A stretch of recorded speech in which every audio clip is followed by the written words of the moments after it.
வணக்கம். சன்ரைஸ் நேரத்திற்கான இலங்கை செய்திகள் வாசிப்பது புஷ்பகலா பிரபாகரன். நாகை கப்பல் சேவை. நாகப்பட்டினம் காங்கேசன்துறைக்கு சேவையில் ஈடுபடும் பயணிகள் கப்பல் போக்குவரத்து சேவையை இம்மாதம் 21ஆம் திகதிக்கு பின்னர் வாராந்தம் 4 நாட்கள் சேவையில் ஈடுபடுத்த தீர்மானிக்கப்பட்டுள்ளது. கப்பலுக்கு போதிய பயணிகள் முன்பதிவு இல்லாததால் வாரத்தில் 3 நாள் மட்டுமே இயக்கப்படும் என்றும் கப்பல் நிர்வாகம் அறிவித்துள்ளது. ஜெனீவா விஜயம். ஐக்கிய நாடுகள் மனித உரிமைகள் பேரவையின் கூட்டத்தொடருக்காக வடக்கு கிழக்கு வலிந்து காணாமல் ஆக்கப்பட்ட உறவுகளின் சங்க செயலாளர் லீலாதேவி ஆனந்த நடராஜா உட்பட சங்கத்தின் பிரதிநிதிகள் நேற்று ஜெனீவாவிற்கு விஜயம் மேற்கொண்டுள்ளனர். அரச ஊழியர்களுக்கு எச்சரிக்கை. விடுமுறையில் வெளிநாடுகளுக்கு சென்ற அரச ஊழியர்கள் உரிய தினத்தில் கடமைக்கு சமூகம் அளிக்காவிட்டால் சேவையிலிருந்து விலகிச் சென்றதாக கருதப்படுவார்கள் என தெரிவிக்கப்பட்டுள்ளது. இது தொடர்பில் பொது நிர்வாக அமைச்சின் செயலாளரின் கையொப்பத்துடன் சுற்று நிரூபம் வெளியிடப்பட்டுள்ளதாகவும் தெரிய வந்துள்ளது. பண்டை கால பொருட்கள் கண்டெடுப்பு. மன்னார் மாந்தை மேற்கு பிரதேச செயலாளர் பிரிவில் உள்ள சோழ மண்டல குளம் மற்றும் அதனை சுற்றியுள்ள பகுதிகளில் பண்டைய பொருட்கள் கண்டெடுக்கப்பட்டுள்ளன. சோழர்கள் மற்றும் அதற்கு முந்தைய கால தமிழர்களால் ஆட்சி செய்யப்பட்ட பகுதியாக கருதப்படும் இப்பகுதியிலே இவை கண்டெடுக்கப்பட்டுள்ளதாக தெரிய வந்துள்ளது. 6 பேர் கைது.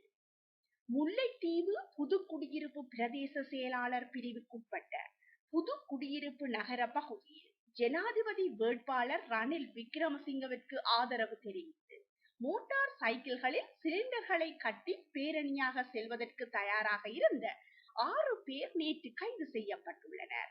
இது தொடர்பான மேலதிக விசாரணைகளை புதுக்குடியிருப்பு போலீசார் மேற்கொண்டு வருகின்றனர் என அறிய வந்துள்ளது. ஆரம்பமானது 57வது கூட்டத்தொடர். ஐக்கிய நாடுகள் மனித உரிமைகள் பேரவையில் 57வது கூட்டத்தொடர் ஜெனீவாவில் ஆரம்பமாகியுள்ள நிலையில் இன்று இலங்கை தொடர்பாக ஏற்கனவே வெளியிடப்பட்ட அறிக்கை மீதான விவாதம் இடம்பெற்றுள்ளதாக தெரிவிக்கப்பட்டுள்ளது. இலங்கையில் நல்லிணக்கம், பொறுப்பு கூறுதல் மற்றும் மனித உரிமைகளை மேம்படுத்தல் என்ற தலைப்பிலான 51 கீழ் 1 தீர்மானத்தில் தற்போது வரையிலான உள்நாட்டு மனித உரிமைகள் நிலைமைகள் தொடர்பாக விவாதிக்கப்படுகின்றது. போதைப் பொருட்கள் மீட்பு. கடந்த சில மாதங்களில் மேற்கொள்ளப்பட்ட சுற்றி வளைப்பின் போது கடல் மார்க்கமாக கொண்டு வரப்பட்ட 15,000 மில்லியன் ரூபாய் பெறுமதியான போதைப் பொருட்கள் கைப்பற்றப்பட்டுள்ளதாக கடற்படை தெரிவித்தது. ஜனவரி 1ஆம் திகதி முதல் நேற்று வரை மேற்கொள்ளப்பட்ட சுற்றி வளைப்பில் 15,491 மில்லியன் ரூபாய் பெறுமதியான போதைப் பொருள் கைப்பற்றப்பட்டுள்ளதாக கடற்படை தெரிவித்துள்ளது. வானிலை அறிவிப்பு. நாட்டின் தென்மேற்கு பகுதிகளில் தற்போது காணப்படும் மழையுடனான வானிலையில் இன்று முதல் அடுத்த சில நாட்களில் சற்று அதிகரிப்பை ஏற்படுத்தலாம் என வளிமண்டலவியல் திணைக்களம் அறிவித்துள்ளது. இதன்படி மேல் சப்ரகமுவ மற்றும் வடமேல் மாகாணங்களிலும் கண்டி, நுவரெலியா, காலி மற்றும் மாத்தறை மாவட்டங்களிலும் அவ்வப்போது மழை அல்லது இடியுடன் கூடிய மழை பெய்யக்கூடும் எனவும் வளிமண்டலவியல் திணைக்களம் அறிவித்துள்ளது.